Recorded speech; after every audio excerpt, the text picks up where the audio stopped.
reach, who's king? Southpool switch, lead hook, chimping. Scorecards, rematch, who got rubbed fast? All on the B&D Podcast. It's the B&D Podcast. Big clash, rounds, belts, big gas, lock it. The B&D Podcast. It's the B&D Podcast. Big clash, rounds, belts, big gas, lock it. The B&D Podcast. Yes, guys, welcome to the B&D Podcast with your guys, Bass the Kid and Danny Glover. You know what it is. We're here again. What's going on, people? What's going on? Thank you again for tuning in. So we had a little bit of an idea that we wanted to run on the show. We're not going to tell you what it is right now, purely because it's already flopped. But that doesn't mean the show itself isn't going to go ahead, and it doesn't mean that the show isn't going to be levels and going to continue to level up week after week after week. But yeah, thank you very much for tuning in to the B&D Podcast, as a man like Danny Glover just alluded to. Danny, how's your week been? How's your weekend been? We got a lot to talk about. So yeah, what's been happening? Yeah, no, the week's been cool. The weekend was nice. Was round my mum's on Sunday. I'm sure many people, they did comment to me on my inbox about the big plate of food I had. It's the first meal I've had from my mum's this year. So, you know, when you go around there, she's got both of her sons there and grandkids. So, you know how they get. You had to overindulge, yeah? Yeah. I've been on the no carbs thing, but obviously I had to break that. You know what I'm saying? Right. I think, go on, you see me? But, the week's been cool thus far. Looking forward to Friday. Going to a show, Nielsen's Boxing and TM14, so that will be interesting. Lucas Roerig's on the card. Jordan Granham's having his 200th bout, so that's going to be a landmark as well. I want to see that as well, so should be good stuff. Okay, what time is it start? I think that one's starting about 6 o'clock or 6:30. Oh, might be a bit too early for me. Otherwise, I would have come down as well. No, obviously the first couple bouts I won't make it, will I? Because I'm going to finish work at 7, but I'll get there for the fights that I'm interested in anyway. We'll talk after the show. I might be trying to make an effort to make that one. Yeah, calm down. Man. All right, okay. We'll talk. With that being said, though, let's talk about, I guess, what the biggest talking point of the last week has been. It was the whole will they, won't they regarding Jai Opetaia and the IBF. And the fight between Opetaia and Brandon Glanton almost became like a side mission in the whole storyline. Talk to me about that situation, just your opinion of it, like how the whole thing played out. I mean, we ain't even got to talk about the fight for the time being, just that in itself. It felt like Jai must have been on a bit of a roller coaster week, but I feel that he must have been just keeping it in the back of his mind rather than forefront, so he can just concentrate. And he's probably being given promises and a reassurance that he's still got the belt, he's still going to have it afterwards. He said he felt there was white noise going on, so he was trying to block out the social media leaks and droppages here and there. I just thought it was quite befuddling for us because we didn't know. It was all up in limbo. The fight itself was it well promoted? Could have been better promoted. I feel you didn't really see them even do no face to face or anything. You saw them I don't even see the final press conference. I just saw them standing in front of each other with Jai holding his red belt, and then we thought, oh, finally, the red belt's on the line then, because he's brought the IBF and the Ring magazine, and then you saw the weigh-in, and then then it was fight night. Well, no, to be fair, they did have the final press conference. I will say that. Did you watch it? Yeah, I saw. I didn't watch the whole thing, but I saw enough of it. It was on Friday. But yeah, no, like to be fair, it felt to me more like the actual hype and the promotion for the event took place a lot more like on fan channels as opposed to actual like media. Because all I would see is like a little bit of footage here and there of maybe Jai doing an interview with one of the American like platforms. But then he did the ring thing with the Versace podcast. He also did another like one of the hip hop channels, but he did like another bit of media that I remembered, but I can't remember who it was with now off the top of my head. Ultimately, no, there could have been a lot more promotion. I would definitely agree with you with that. But you look at it, you say, well, how much promotion was Zuffa looking to invest in it? If you bear in mind that they're doing it in the Apex, like it's not a big money spinner. I'm supposing. I guess the majority of the money just coming from like the rights deal that they got with Paramount Plus. So yeah, they probably just thought, well, we'll keep the cost moderate so that we can make whatever return on the investment, or if they've been given all the money up front, well, we can just save a little bit more to put in the coffers moving forward. I don't really know how that kind of played out, but yeah, I mean, regarding the whole IBF thing, the the joke is like I feel bad for Jai in that situation because of all the people, all the parties like involved, he's the one that had no real. There was almost like no say. He didn't have any kind of malice towards the championship belts. He didn't have any angling that he was trying to do. He just wanted to walk around with his belt, and he said it. I think after the fight, like I broke my jaw twice for this thing. Like broke my nose, broken hand, like ribs. Like why would I want to give it up? Like I've done everything I can do to keep all this intact. And they've got their it's weird because they've got their bylaws. And while I don't know fully well I know the rules they cited. I don't know exactly what was mentioned beforehand. But it feels as if I feel like, and I've said this on my video, so anyone who hasn't watched Weekend Rap, I'll tell you my opinion. Actually, no, so it wasn't Weekend Rap, it was another video I done. But I had a feeling, right, that Zuffa kind of already knew that their belt would, the IBF wouldn't sanction the bout due to something in their bylaws. I have a feeling that they read those laws anyway and said, oh, okay, so we don't even have to fight against them. We can make them look like the bad guys by saying, yeah, what's that? Well, we'll acknowledge the belt. We'll acknowledge the belt. But then knowing that in the laws, it directly says that, their belt can't be unified or can't be put on the line with another title that is, or another sanctioned title that is not of the recognized bodies, i.e. the WBA, WBO, and WBC. I don't know how they get around that with the IBO, but I do know that they kind of recognize the IBO as I think they look at it as a trinket more so than the actual like legitimate belt.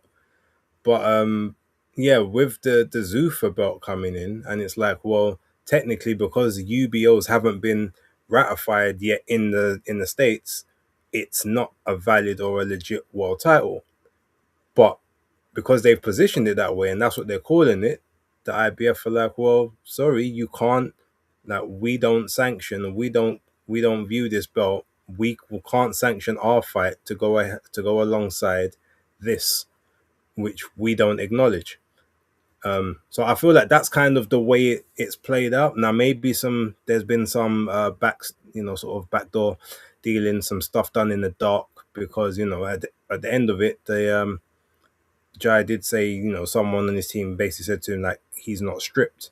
So maybe they've been able to come to an arrangement. Maybe the Zuffa belt has had its designation, like, rescinded at the moment until until later further notice when they actually do get UBOs approved. So maybe it is just a trophy at the moment rather than considered an actual world title or a world sanctioning belt. We'll have to wait and see, but it'll be a shame. That's pretty much all I can kind of say. Otherwise, you're muted. Sorry. Yeah, no, it will be a shame because he has really championed that belt. That's the one he's had for the last few years now, and he has been trying to get unifications. It's no fault of his own. We've seen all of excuses from other fighters why they don't want to unify from when they did have titles, even when you're going back to when Chris Smith had the WBO. Zerdo reckons he's never heard of him. So you can't really blame a man who's trying to get these fights, but he just for the love of for the love nor money can he get it, unfortunately. But then talking about the fight, it was good to see that he did a ring entrance, and they kept the black and white theme, but they was allowed to have their own designs on the shorts, which I thought was refreshing. Which I had a feeling they couldn't really, censor man to proper black and blocked white, and they had their own gloves. Jai had these gloves called Yami. I've never seen them before, but it might be a good Australian brand. I imagine probably the Australian version of Fly. Who knows? And yeah, but it was also what I will say is that the crowd that's the noisiest I've heard that Apex Arena. You had all the Samoans there. I did say that they should try to garner and market him to the Samoan fans because there's a big population out in America of them. I would even recommend that with Dana White having the UFC to not make it fake, but kind of orchestrate and make someone like Jaya Pataya hang around with a man like Tai Tuivasa, who's a big character, does his shoey stuff, and another Samoan big puncher who is a very fan-friendly guy. And he could build a base off of that out with the Samoan Americans and all those kind of guys around those Pacific Islands. And then sort of fight-wise, I know I've seen some people talking about. Well, we'll go with Ade. He said that it was a good performance, but he thought he didn't do enough. He wanted to see more. Some other people I saw saying that it was a rubbish performance. Some Americans are like, off of that fight, he's food for David Benavidez. I'm like, guys, come on, like, we know he's my nephew and that, but let's not get carried away. He's not even had a fight. This is 2 stones he's got to put on for this next fight. So let's be very. This ain't like jumping up a little 7 pounds. So, and what I saw was complete domination from Jaya Pataya. Yes, it was competitive in spots because Brandon Glanton is bulletproof. He is a tough Southern buck, and he can definitely take a punch, and he's determined and got heart. But skill wise, Jaya Pataya was fleet-footed, in and out, landing combinations, 4 hooks in a row, uppercuts in abundance. The pull counter in the 12th round finally rocked Brandon Glanton. That's the first time I've seen him really hurt. I know he got momentarily stunned, like for a split second in the Marcus Brown fight, but he just stayed on his chest and battered him into like submission. But this one, he was actually hurt. His mouth was bloody. He had a cocoa on his forehead. Yeah, man. Jaya Pataya, he did the business, man. I think he looked really good. Fantastic, in fact. And he wasn't wobbled. He took a couple of shots, which he meant to take. Took some good body shots. But the ref I think he was auditioning for something because he was making it all about himself. He was making Kenny Bayless. He was making Kenny Bayless look like a weak ref. He's making Kenny Bayless look real, what do you call it, lenient. The man is like, any form of holding, the brother's taking points off. Brandon Glanton, I was like, this is not a point deduction type situation. Then he took it off for the 2 low blows. They wasn't really egregiously low. No, they were, Danny. The second one was low. Both were low. But the second one the first one was actually worse than the second one, but they were both low. They were both well underneath the bottom of the cup. I still think it was a bit harsh. And then there was a third one that was even worse.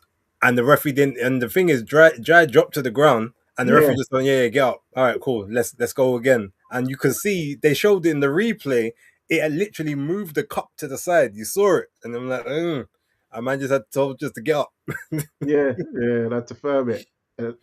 And then they took a point off of Jai. I think he was just trying to, I don't know, feel like he's not try to not look biased. I don't know what he's trying to do, but he took a point off of Jai, and even Andre Ward and that was saying that's the first point Jai's ever like lost in his life on a like point taken off. Like this ref, he needs to, and what it is, I could tell Andre Ward was getting mad because he's thinking, rah, if this guy ever refed one of my fights, especially if he refed him versus Carl Froch.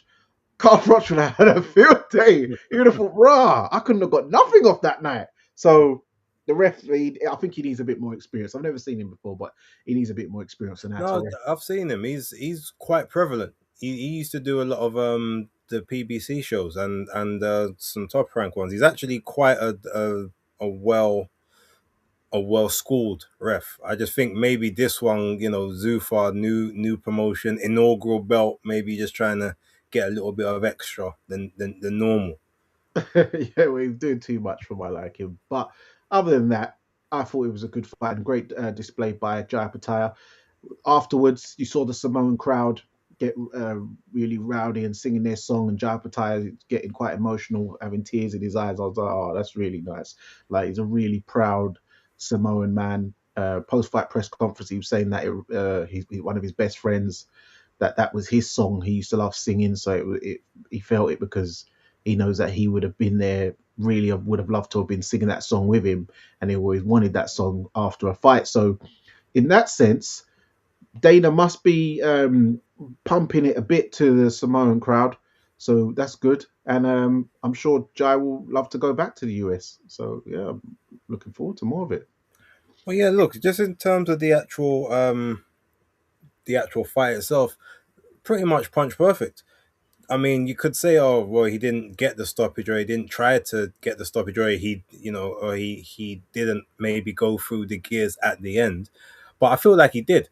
I don't really feel like he tried to get the stoppage. I think his whole thing here was trying to prove that he can listen to the instructions and follow the game plan, which ultimately he still kind of didn't do because he stayed in the pocket for too long than his father actually wanted. They wanted him to be in the pocket, hit, get out of the pocket, and then go back in spurts. But he was just like, I felt so comfortable. I could see so much. It's like, let me stay here. Let me try some stuff like right now. And yeah, like it was the same way that the referee, the judges had it 119 to 106, exact same scorecard. I had it. Couldn't give Brandon a round, to be honest. He had two. There was 2 rounds where he landed really one really good shot in both of the rounds, but then it just so happened that everything else in the round was all giant. When you look at the numbers afterwards about that punches landed, I know that doesn't always tell the story of the fight because there could be a lot of pity pats and whatever, but I think Jai outlanded him almost 3-1 in punch stats. I think at one point Jai was on like nearly 180 punches landed, and Brandon was on like 70 or 74. Like so you could just kind of tell it was just one-way traffic. And after a certain point, I'd say from the 5th round on, I said on the live stream, Brandon Glanton is either going to have to like go for broke, or this is just going to be long, because he clearly was not able to deal with. It wasn't even Jai's boxing. The boxing is one thing. He couldn't handle the southpaw. There was times I saw him when he was trying to step over when Jai was moving, obviously, to his right-hand side, and you could clearly see the movement just wasn't natural. Like the footwork was really bad. He was tripping over the lead foot multiple times, and it's like that's something obviously you work out and you negotiate in sparring and in training, and he just didn't have the answers. It's the only time he made it even like feel like it was about to be competitive was, I think, in the 11th round, where he almost did the Fabio Wardley. I've had enough of this now. Let's just go. But he couldn't sustain the coming forward aggression. He just had to, like, it's almost like he just tried to get on the chest, like he was just trying to push him to the ropes so he could just hold him there and throw one big massive punch. That's kind of what it felt like he was trying to do. But you could clearly see that every time he tried that, Jai would either angle off to the right and spin him, or he was strong enough to hold him whereby Brandon wasn't able to push him to the ropes. He thought he had the linebacker strength, but Jai was like, well, no, maybe we play rugby over here, mate. Like we're built differently. We're built of a proper sturdiness. This ain't muscle strength, like kind of thing. So yeah, I just think he was not prepared for the level of competition. He wasn't prepared for the style of competition. And the only thing he was prepared for was to take punishment. And take punishment he did. But, as you said, bulletproof by name, bulletproof by nature. Like, we got to give him props for that. For nothing else, we got to give him props for that. Jai didn't really start putting the really heavy shots together until, like, I would say rounds 8, 9, and that most of it was in kind of in the pocket, but I still feel like he was maybe pulling the shots just a little bit to make sure he could get his arms back to the right place if he needed to be defensive. But yeah, it wasn't punch perfect, but it wasn't very far from it either. Like I scored it extremely high, and the fact the knockout didn't bother me because I predicted it would go points. Even that 12th round wobble, I thought, oh, is he about to go here? But Brandon did what he needed to do. Strong clinch. He gave him the underhook clinch like it was UFC. So it was like, okay, cool. He's like, I'm not getting anywhere. But no, it was all it was entertaining, and it was the only fight I watched on the broadcast. So they managed to get me invested in that sense, at least. Yeah, that's the only one. I watched it in the morning on the way to work. Oh, and sorry, by the way, for giving you bad timings. My bad. Yeah. I nearly made you miss the fight. I like that you could take accountability for that. That takes a big guy still. I'm Mr. Keep It a Buck, So yeah, man, it's it is what it is. But with Jai, what I would say as well, when people are saying, "Oh, he didn't get the knockout," do you know that your favorite fighter, your favorite knockout artist, doesn't always get the knockout? Mike Tyson didn't always knock people out. He went points before. Deontay Wilder's been points before. Ernie Shavers, who they say is the biggest puncher in history, went points before. David Benavidez went points before. Yeah, but he's not considered a monster puncher. Sonny Liston, a very big scary man. George Foreman, massive puncher. These guys go points too. So if Jai Bataille goes points, that doesn't mean oh he's knocked out only C-level fighters. You ain't seeing brothers stretching brothers left, right, and center, back to back to back. One man on his face, another man on his back, breaking his neck, breaking. You don't see brothers. So just because he hit Brandon Glanton and Brandon Glanton don't go over, no one hurt Brandon Glanton. So when you he didn't knock out Breeders. Who is knocking out Breeders? Usyk couldn't knock out Breeders. Usyk didn't wobble or drop Breeders. He knocked out Daniel Dubois. He dropped Daniel Dubois. He basically should have stopped Tyson Fury, big 6'9" man, but he didn't have Breeders moving like that. So there's just some men who are just tough like that. That's just life. Mitch Green was tough like that. He was from the roads. Mike Tyson couldn't knock him out. He couldn't even hurt him. He had to take it to the streets with him afterwards. That's how it gets deep like that. They took it to the streets.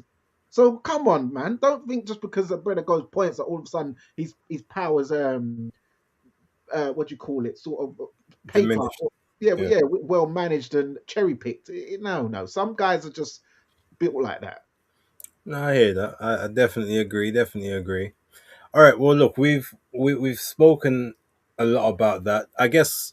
What do you think the next fight will be? Do you think he will be able to get the Michaelian fight next, and then possibly the Zerdo or Benavidez fight in the winter or the autumn months? Yeah, I believe that the Michaelian fight will be next. The reason being because they did that face-off. And it was surprising that he didn't actually fight in this one, but I think maybe they wanted to do an introduction with him on Zuffa. So Brandon Glanton fit the bill, an American as well, which helps. So then the next one is Michaelian. I think he's already been lined up. I don't see him being any kind of difficulty in negotiations. It's not like he's on high demand. Let's keep it real. So I believe that it will be Michaelian next. Hopefully the IBF thing does sort itself out that way. It is a unification bout, which does give it more credence and buffers it up.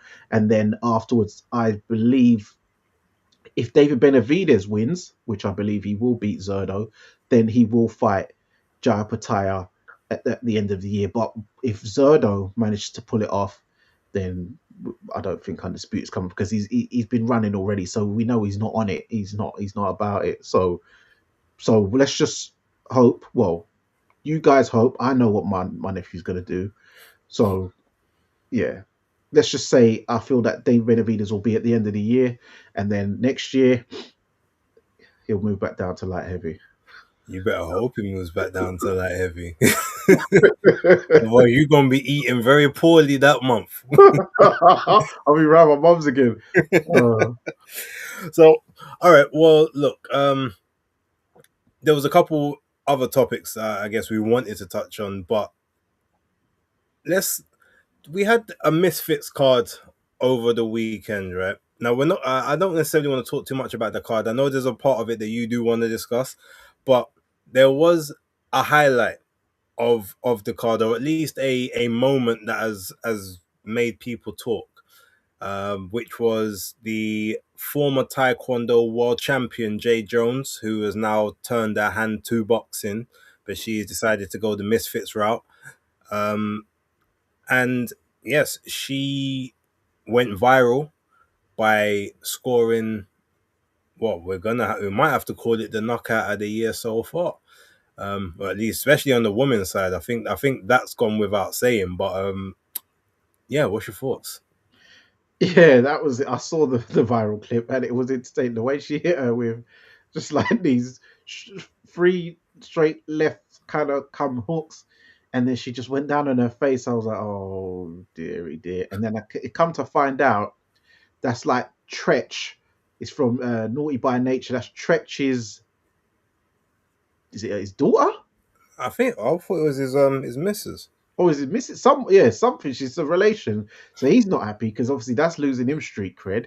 So he's thinking, what's going on here? Why is she getting knocked out by this like girl who in his head he's thinking this girl should to knock out my woman. My woman's meant to be loud and tough, but she just got flattened on her face, which was rather embarrassing. It was quite fun. It was quite funny, and yeah, even though it's very low level because of the nature of it, it will have to feature thus far in the knockout of the year contender. But it's not going to be number one because the level of opponent was obviously not up to par. But it was entertaining.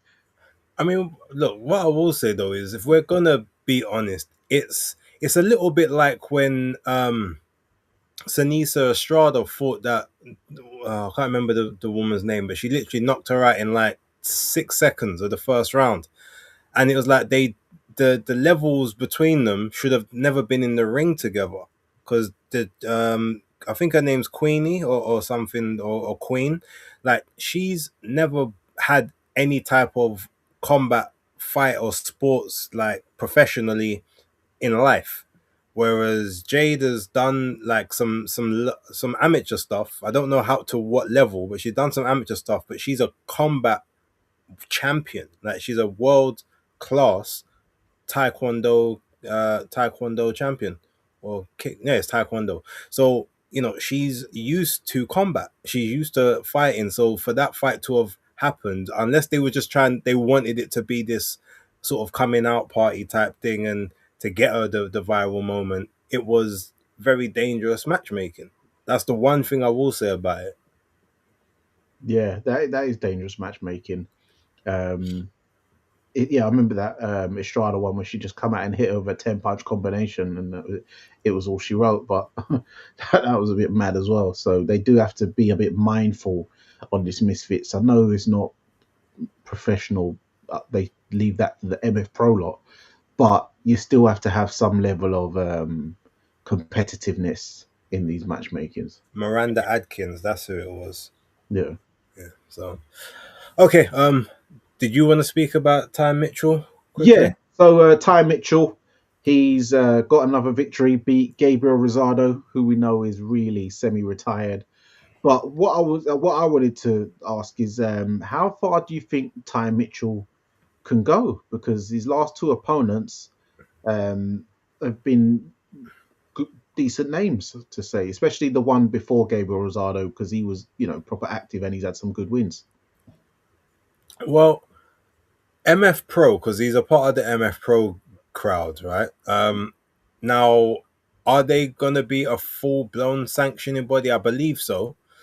So how far can he go? I don't see it. Oh, sorry, Muller just said it was Tretch and Pepper's daughter. Okay, so it was the daughter, not the missus. Thank you for that, Muller.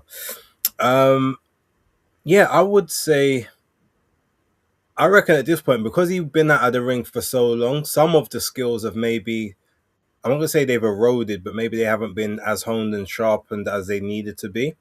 But I think British level is realistic, like to maybe get the title and like defend it, and maybe just sort of reign over the British scene. I don't see a reason why that couldn't potentially be possible. But I can't really see him going much further than that. Mm. Yeah, and do you think that there's any chance of him or any sort of weight in him getting the Ben Whitaker fight? Because that's who he seems to be calling out quite a lot lately. And obviously, he does a lot of the entertainment, the showmanship with his entrances and a bit of flair in the ring. Two light skinned guys from the Midlands as well. I mean,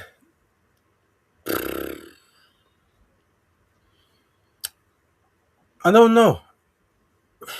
Well, the Misfits lot are they're gonna have to be the ones to push it, because I don't know if Eddie. He's all about the value, and Ben's gonna be all about the money.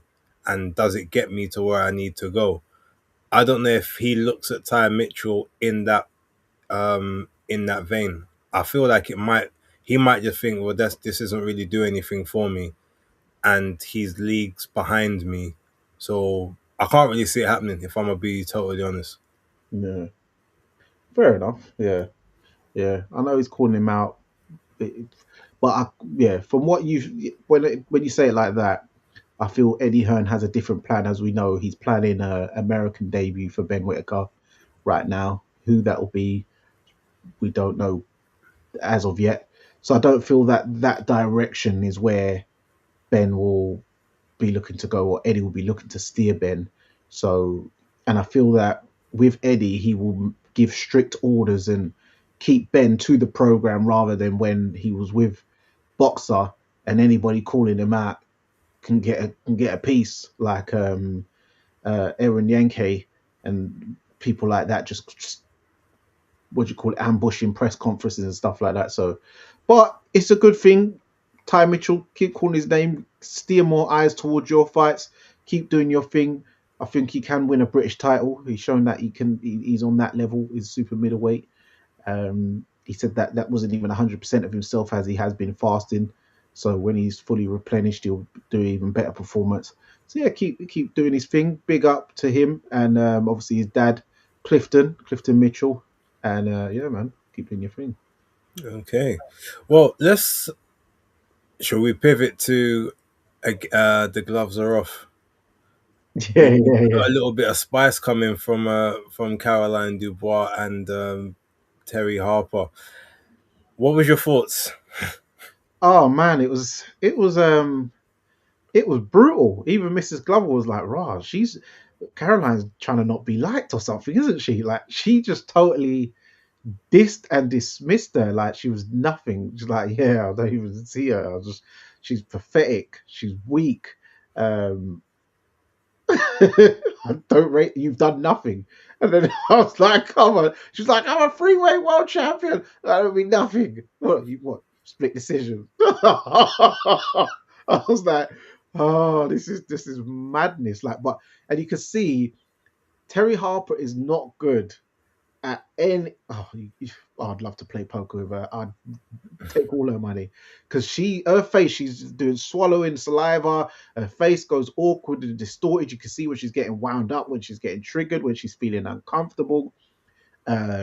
Which looks like she's intimidated, but I don't think it's intimidation. I think she just gets uncomfortable in confrontational situations. Whereas, and it's probably just because of maybe where she's grown up, it's probably not a confrontational city up where she's from. Whereas Caroline is, she's from ghetto, so she's more used to that kind of atmosphere. So that's why she's just laughing at it. She's saying, I'm the younger one, but you need to grow up. You need to get thick skin, because you're just breaking down here. The same way you broke down against Sandy Ryan and Alicia Baumgardner. Oh wait, you're saying it's the weight, yeah? All right, this is that, and all right. It was a good That's my favorite women's gloves are off by far because and they've More both than been very Alicia good. and Michaela Mayo. More than that one. Yeah, because this one it was I just found it more funny. This one, Okay. I found this one more entertaining. And the thing is, they're both in very good shape. Like their deltoids and shoulders, they're both in good shape for being so far out. And that remember that was filmed probably a few weeks ago. So Yeah, that was done before the press conference. So we're talking January times. there you go. So they're in very good shape for being so far out. So both very disciplined and training hard. I see Terry Harper on Twitter at Twitex. She's always working out and skin tight leggings and certain manner perving. I'm like, calm down, geezers. But yeah. Yeah, So, I asked her about that when I spoke to her. oh, did you? Yeah, she just told me how it all came about. She's like, yeah, I was just on holiday one day. We was training, and I didn't really have sort of much with me, so I just kind of just showing people that I'm still on holiday training, and it just kind of took off. Business. You got to get the business where you have to. I was like, okay, I respect it. Well, you got to sell tickets, man. You got to sell tickets. So, yeah, but the way Caroline was dismissing her, she was proper trying to achieve her. Obviously, some of the things she's being a bit outlandish when she's saying you ain't achieved nothing when she has obviously won. She's a freeweight world champion and she's beat some good people. But what is Terry Harper for a 29-year-old? She does look old. She doesn't look her age. I know Courtney. What's her name? Shannon Courtney. Shannon Another Courtney. one who's meant to be a baby faced and has never looked like a baby, unfortunately. But yeah, it was. I just found it. Johnny Nelson didn't really need to do much, but actually, I like the way he was going. Terry, do you know what she's doing there?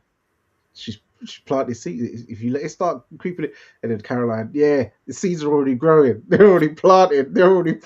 I was just dying because Caroline was just.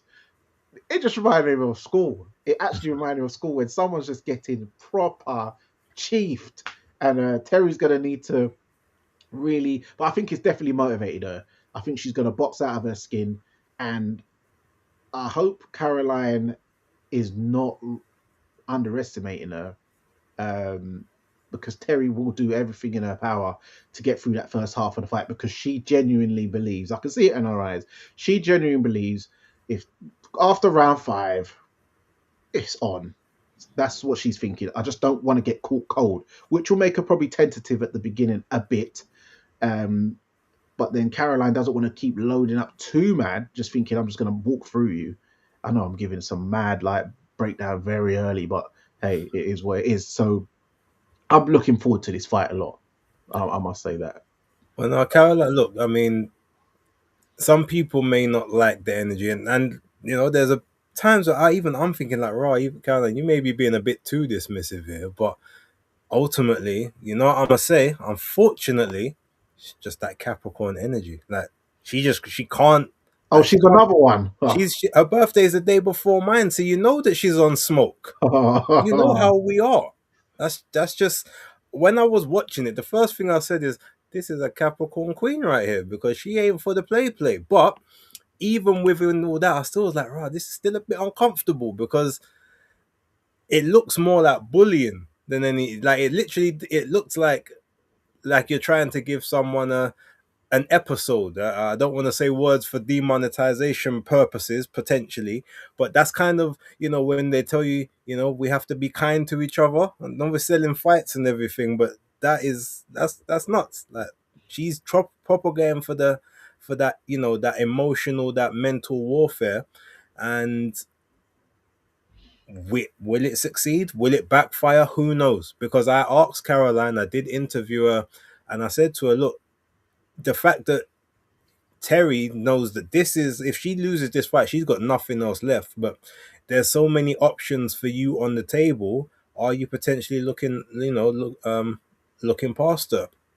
And she was like, I said overlooking, and I said to me, what do you mean by overlooking? Like what? I'm not going to be training hard enough. I goes, well, maybe just looking at what's going to happen after this fight rather than looking at the fight itself. And she's like, okay, well, maybe I am looking past her.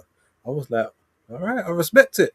But, you got to, she's got to be careful because ultimately, as much as she definitely should be the favorite just from a skills perspective, Terry has got the experience, which obviously Caroline conceded. She's like, that's the only thing that she's got over me as experience.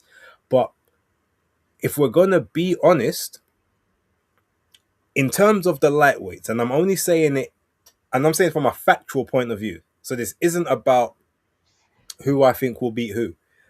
But Caroline, technically, is bottom of the pack. Of all the champions, she's the only one that got emailed a belt, which Terry did point out. You got DPD'd your belt. Yeah, she said they showed up at your front door with yeah, it. yeah. You some UPS business, like that's what you got for your title. And you ain't, and you don't have no, like, she's like basically like saying there's no real, like, proper source on your your accomplishments. You can look at Terry, and yeah, she's been sort of knocked out a couple times, but she's been in there with Cecilia Breakers. She's been in there with Natasha Jonas, like obviously Alicia Baumgardner, Sandy Ryan, but she's been in there with better opposition than Caroline's been in there with, and she's beaten better opposition than Caroline's beaten. Yeah, Again, Rihanna Dixon. yeah. Oh no. I don't know if I would personally. I don't know if I would say Rhiannon Dixon is a better fighter than Bomi Ray Shin personally, but I'm just saying it. Outside of that, she's got names on the resume from before, like before the Natasha Jones, even sort of those fights where I would say they are better than the competition that Caroline has faced now. You got Stephanie Hahn, her best win at the moment is Holly Holm. Now, okay, the fight didn't, it went to a technical decision, so they're running it back. But Holly Holm, former world champion, former UFC champion as well, so two discipline champion, beat her.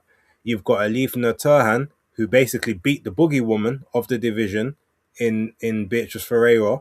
So Caroline, in terms of if you're looking at wins and rankings of the wins and that, she is bottom of the pack. So it's brazy for her to tell a person that's a freeweight world champion, you've done nothing. Like everything you've done is not that impressive. So I kind of like that, but I'm also like, you got to be careful, because when you say certain things, if people want to start doing the digging, there's a lot of pushback they can give you on that one. That was kind of the only thing I was saying, like, yeah, I don't know if I would have gone down that particular route, but yeah, other than that, like, I thought it was one of the better ones. You can tell that there's genuine, like, needle, and it's not sort of needle like, oh, I'm just trying to sell the fight. Caroline is framing it like, hey, someone's got to promote it. She don't talk, she don't do nothing, so of course I got to do it. But in that is like, that's what's giving Terry just enough to play the part. And Terry even said, oh, well, okay, great, say all this stuff you want to say. You're doing my job for me. Now I can just focus on training. You do everything then. And that's, again, yeah, when I'm saying you're taking your eyes off the task, they're going doing the commercials and the promos and doing all the trash talking on the socials, only doing one training session a day. According to Terry at the time, I'm going for my second. You're okay with one. That's why you gas out on the second half of fights. Like, there's a lot there. It's like, when the fight comes around, we will know 100% who was really speaking their truth and who was maybe trying to impart a false perception of their truth on the other opponent. But either way, it will be a very, very fun fight to partake in and to view, and I will be in attendance, whether I'm there as press or whether I got to purchase tickets. I'm gonna head down to that show. Yeah. Hopefully, I can get onto there. Myself as well. So when the forms come out, I'll be sure to try and get onto that. But yeah, the Bomi Shin as well. Funny enough, I see she's fighting Alicia Baumgardner next. Alicia really promoting that Korean versus Korean, so she's going down that angle now. So that's interesting. Well, to be fair, luckily she just said, "Oh, like my Korean heritage." She made sure to not try and just say it was Korean versus Korean because she don't want to lose that urban audience that she got. Like Yeah. she don't because you know like look, obviously it's a part of your community, it's a part of your DNA makeup. You can kind of do what you want, but you know a lot of people don't respect when you start switching sides or you start pandering too much to one and leaving another, especially if you've spent your entire like career over here and all of a sudden now you're trying to get the checks from over there. They don't rate that the same. They look at that as a bit phony. So she might want to just be a little bit might want to be careful with how she promotes that one. Yeah, because she has been promoting herself as a black woman, saying, but so she don't want to start doing the whole Blasian now. So yeah, but I understand it's a little niche thing, and people can see she's got the career. You can see the eyes and that. So you can see she's got a little something in there. But don't try and act like come on, you're still a sister. You're showing off the back off and that. You're twirling. I see you, baby. But yeah. I hope Mrs. Glover ain't in the room right now. No, okay. Don't be sending her no videos, people in the chat. All right. Okay, look, there's one actually. You know what I think we should finish on today, right? And it's literally just come out earlier on today, or was it late last night? Alexander Usyk, he's come with his 3-fight exit strategy. He said he wants 3 more fights. And he said like the first of them is obviously going to be the Rico Verhoeven one. He said he wants his second fight to be the winner of Dubois versus Wardley. And then he said he wants a third fight. He said he wants a third fight with Greedy Belly, Tyson Fury. All right. Here's my question for you. Do you think that second fight, so after Verhoeven, who he's pretty much, he did say, look, I don't think he's a good boxer, but this will be a big event. That's basically what he said in the chat. So he kind of knows what it is and we know what it is. But do you think that second fight, he is ultimately expecting that Fabio Wardley wins? Because I don't really know he can get a big payday for a third Dubois fight if Dubois does win. I don't know how that one plays out, but what's your thoughts? I think he is hoping that Fabio Wardley wins, because if you're trying to do a 3-fight thing, then you ain't trying to do a hat trick on 2 of the fights, are you? On Daniel Dubois and Fury. That's not a good exit when people are screaming they want to see Fabio Wardley and they want to see Ajit Caballero. They would be the 2 exit fights, I would say. Fight the winner, fight Fabio Wardley and hope he wins that, and fight Ajit Caballero, and then you can just one off, really. And I think most people will be cool with that. There's no chat left after that. But I don't really want to see a third Fury fight. You beat him convincingly both times, and he's only got older and abused himself more, where you see him falling out of pubs being held up. He's not going to get any better. His legs are just going to be heavier. So no, I don't want to see that as their last fight.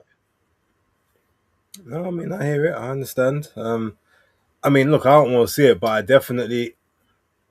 Actually, I was thinking the other day, is like, would that fight even garner him the money he's thinking it would?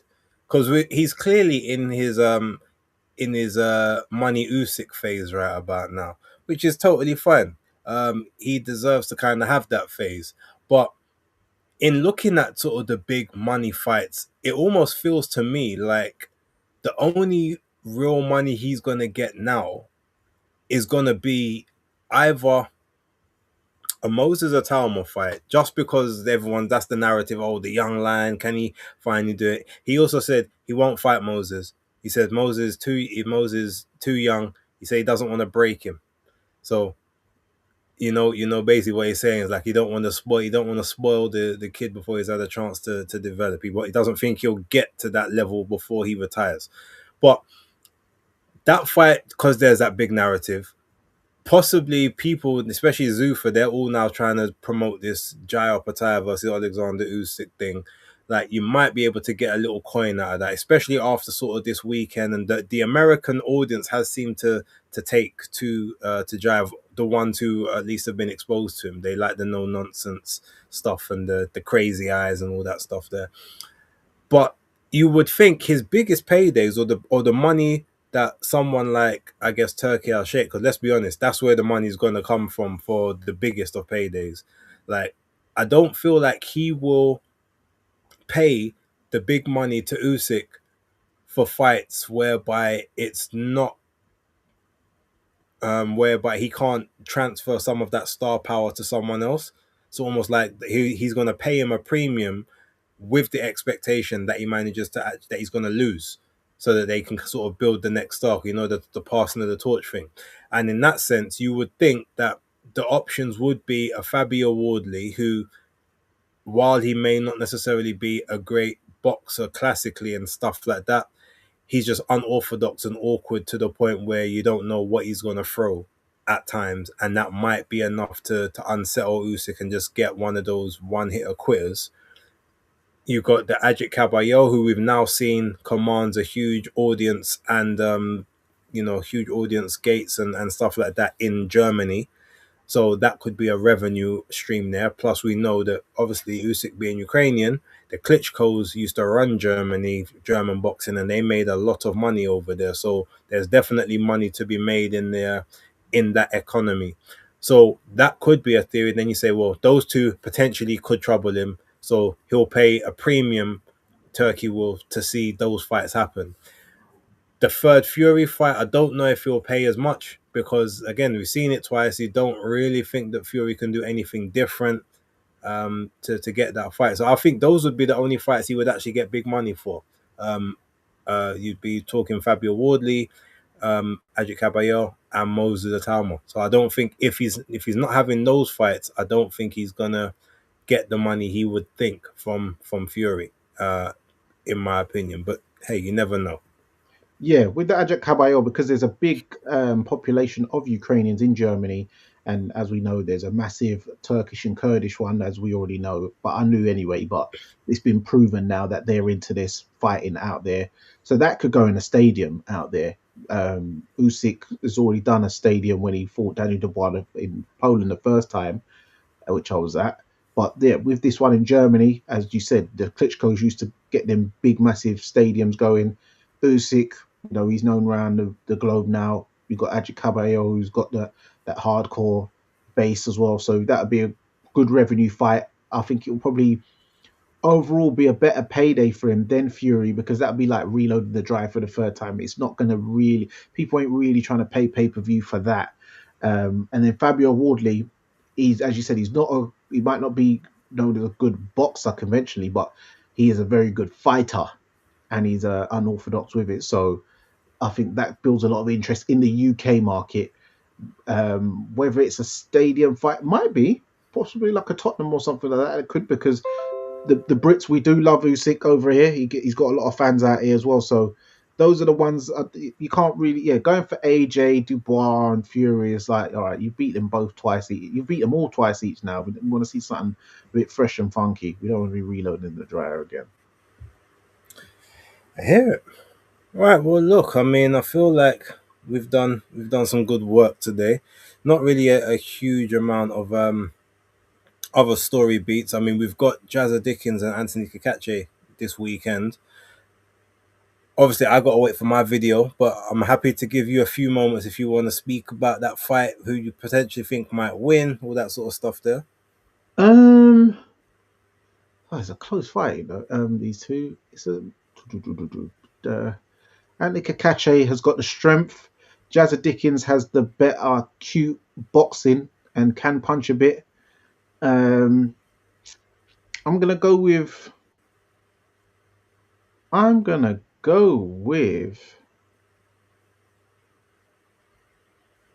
think Anthony Kakache is gonna win it on points. I have a feeling he's gonna the rough house. Even though he's not a massive puncher, he's a strong puncher and a strong man, and I feel that will ultimately be the deciding factor, and he will win on points on that fight against Jazza Dickens. Okay. Well, look, ladies and gentlemen, you can wait for my predictions on that fight on Friday or early Saturday morning. It'll be one of the two on Basis Picks. Uh, that is episode 2 of the B&D podcast in the can, as they say. We do hope you've enjoyed in the chat. We have kind of been keeping a little eye, but we're specifically leaving this to, we're not doing the interactions too tough unless there's certain parameters, and I'm sure you guys will know what that means. But I appreciate you all for tuning in. Next week we should have a special guest host for the show. We will tell you a bit more about that either nearer to the time, or you can just come back and be pleasantly surprised. But yeah, look, Danny, give them the socials, let them know where they can find you at, and yeah. Yes, so just in case you might think that you're subscribed, you was probably subscribed before, but you need to go and subscribe to Fight Fan TV Network, not Fight Fan TV Live, Fight Fan TV Network.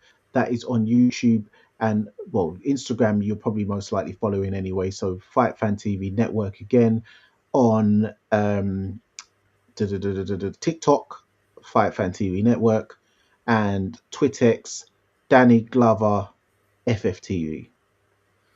And when it comes to myself, we're gonna have the collaboration on the video.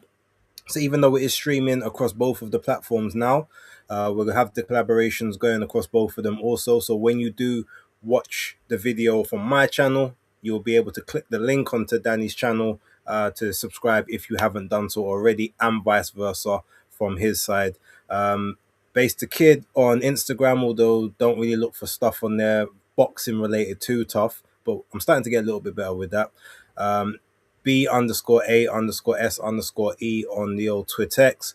BaseTheKid.thc on TikTok. I'm going to start using that again moving forward. And obviously, Base the Kid, the hardcore casual, if you are watching now. And if you're watching through the old Twittex, which some of you might be, you can click the link at the top of the screen, and that will take you right way through to the channel where you can like, subscribe, and all of that good stuff. But yeah, look, ladies and gentlemen, thank you very much for tuning in. That's episode 2 down. We will catch you next week. We will be consistent. I promise you that. The next one. Peace. Chat stats, pop jabs, reach, who's king? Southpaw, switch, lead, hook, chin, ping. Scorecards, rematch, who got rubbed fast, all on the B&D podcast. It's the B&D podcast. Big clash, rounds, belts, big gas, lock it. The B&D podcast. It's the B&D podcast. Big clash, rounds, belts, big gas, lock it. The B&D podcast.